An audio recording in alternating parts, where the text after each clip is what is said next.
आज हम विज्ञान का एक बहुत ही महत्वपूर्ण और दिलचस्प चैप्टर पढ़ेंगे। धातु एवं अधातु, मेटल्स एंड नॉन मेटल्स। अपने आसपास नजर घुमाइए।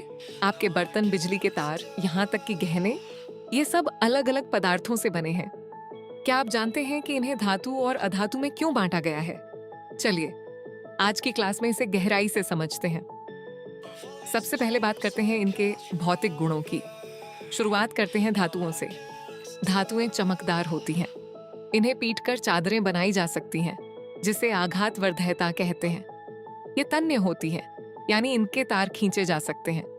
साथ ही ये ऊष्मा और विद्युत की अच्छी सुचालक होती है। वहीं अधातुएं निष्प्रभ या चमकहीन होती हैं। ये भंगुर होती हैं, यानी चोट करने पर टूट जाती है। ये ऊष्मा और विद्युत की कुचालक होती है। अब बात करते हैं रासायनिक गुणों की। जब धातुएं ऑक्सीजन से मिलती हैं, तो ये क्षारकीय ऑक्साइड बनाती हैं। इसके विपरीत अधातुएं ऑक्सीजन के साथ अम्लीय ऑक्साइड बनाती हैं। धातुएं अम्ल और जल के साथ अभिक्रिया करके अक्सर हाइड्रोजन गैस मुक्त करती हैं, जबकि अधिकांश अधातुएं जल या अम्ल के साथ सामान्यतः अभिक्रिया नहीं करती हैं। अंत में ये हमारे किस काम आते हैं? धातुएं हमारे बिजली के तार, बर्तन और पुलों के निर्माण में काम आती है। अधातुएं ऑक्सीजन हमारे सांस लेने के लिए जरूरी है। क्लोरीन का उपयोग जल शुद्धिकरण में होता है और नाइट्रोजन का उपयोग भोजन को सुरक्षित रखने में किया जाता है। अब बात करते हैं झारखंड के किस स्थान में कौन से धातु या अधातु पाए जाते हैं। लौह और तांबा अयस्क पश्चिम सिंहभूम में, एल्यूमिनियम अयस्क लोहरदगा में, मैग्नीशियम पूर्वी सिंहभूम में, यूरेनियम जादू घोड़ा में, कोयला झरिया धनबाद और रामगढ़ में, अभ्रक कोटरमा में।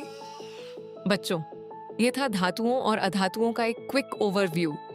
तो हमने इस अध्याय से सीखा कि धातुएं कठोर, चमकीली, तन्य, ऊष्मा एवं विद्युत की सुचालक होती है। धातुओं के गलनांक एवं क्वथनांक उच्च होते हैं। धातुएं वायु की उपस्थिति में जलकर धात्विक ऑक्साइड बनाते हैं, जो क्षारीय होते हैं। धातुएं जल से प्रतिक्रिया कर धात्विक हाइड्रोक्साइड एवं हाइड्रोजन गैस बनाते हैं, किंतु अधातुएं सामान्यतः जल से साथ प्रतिक्रिया नहीं करते। धातुएं अम्लों के साथ प्रतिक्रिया कर धात्विक लवण एवं हाइड्रोजन गैस बनाते हैं। अधातुएं सामान्य तापक्रम में अम्लों के साथ प्रतिक्रिया नहीं करते। धातुएं क्षारों के साथ प्रतिक्रिया कर हाइड्रोजन गैस मुक्त करते हैं। अधातुएं क्षारों के साथ सामान्य स्थिति में प्रतिक्रिया नहीं करते। धातुओं और अधातुओं का हमारे जीवन में बहुत सारे उपयोग हैं। आपको इनमें से कौन सा गुण सबसे दिलचस्प लगा, कमेंट्स में जरूर बताएं। आइए अब इसके अभ्यास के प्रश्नों को हल करते हैं। पहला प्रश्न, सही विकल्प का चयन कीजिए। एक मुलायम धातु जिसे चाकू से काटा जा सकता है। सही विकल्प है गे, सोडियम। 2, एक उच्च आघातवर्ध्य धातु जिसका उपयोग खाद्य पदार्थ को पैक करने के लिए किया जाता है। सही विकल्प है क, एल्यूमिनियम। 3, एक अधातु जिसमें चमक होती है। सही विकल्प है खैक, आयोडीन। प्रश्न 2, खाली जगहों को भरिए। 1, ग्रेफाइट का उपयोग पेंसिल के लीड बनाने में किया जाता है। 2, क्लोरीन एक अधातु है जिसका उपयोग जल को शुद्ध करने में किया जाता है। प्रश्न 3, पहचानिए और नाम लिखिए। चलिए पहचानते हैं।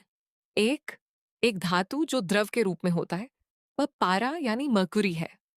2, एक अधातु जो कठोर होता है, वह हीरा यानी डायमंड है। प्रश्न 4, बिजली के तार बनाने हेतु तांबे को सबसे उपयुक्त क्यों माना जाता है? उत्तर, तांबे को सबसे उपयुक्त इसलिए माना जाता है क्योंकि यह विद्युत का बहुत अच्छा सुचालक है, जिससे विद्युत ऊर्जा का नुकसान कम होता है। यह अत्यधिक तन्य होता है, जिसके कारण इसे आसानी से पतले तारों में खींचा जा सकता है।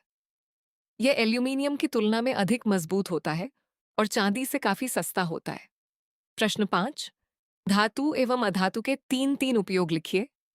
उत्तर, धातुओं के 3 उपयोग: लोहा, मकान, पुल, गाड़ियां, रेलवे ट्रैक और औद्योगिक मशीनें बनाने में। एल्यूमीनियम और तांबा, बिजली के तार और घरेलू बर्तन बनाने में। सोना और चांदी, आभूषण और कीमती सिक्के बनाने में। अब अधातुओं के 3 उपयोग: ऑक्सीजन, सभी सजीवों के श्वसन के लिए परम आवश्यक। नाइट्रोजन और फास्फोरस, पौधों की वृद्धि के लिए उत्तम उर्वरक बनाने में। आयोडीन, एंटीसेप्टिक के रूप में घावों और चोटों के उपचार में। प्रश्न 6, कारण बताइए। 1, एल्यूमीनियम की पन्नी का उपयोग खाद्य सामग्री को पैक करने में किया जाता है। कारण, एल्यूमीनियम एक उच्च आघातवर्धीय धातु है जिसे पतली पन्नी में बदला जा सकता है। यह हवा और पानी से आसानी से क्रिया नहीं करती, जिससे भोजन सुरक्षित रहता है। 2, सोडियम और पोटेशियम को मिट्टी के तेल में रखा जाता है। कारण, ये दोनों अत्यधिक क्रियाशील धातुएं हैं। वायु और नमी के संपर्क में आते ही ये आग पकड़ लेती है। मिट्टी के तेल से कोई अभिक्रिया न करने के कारण इन्हें इसी में सुरक्षित रखा जाता है। प्रश्न 7, क्या होता है जब हाइड्रोक्लोरिक अम्ल में जिंक का टुकड़ा डाला जाता है? उत्तर, जब जिंक के टुकड़े को तनु हाइड्रोक्लोरिक अम्ल में डाला जाता है तो जिंक अम्ल के साथ अभिक्रिया करके जिंक क्लोराइड लवण बनाता है और हाइड्रोजन गैस मुक्त होती है। रासायनिक समीकरण है जिंक प्लस हाइड्रोक्लोरिक अम्ल बराबर zinc chloride plus hydrogen gas. आइए इस रासायनिक समीकरण को आसान भाषा में समझते हैं।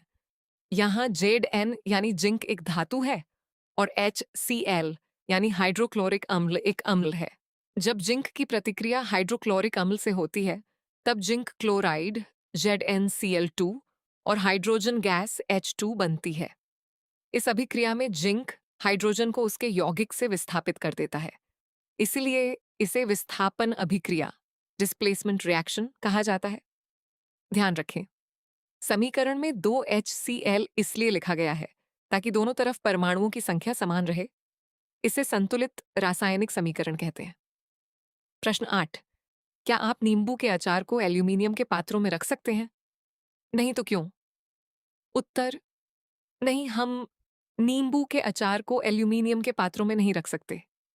कारण, नींबू के अचार में उपस्थित अम्ल एल्यूमीनियम धातु के साथ अभिक्रिया करके विषैले लवण बनाता है, जो अचार को दूषित कर देते हैं और हमारे स्वास्थ्य के लिए हानिकारक होते हैं।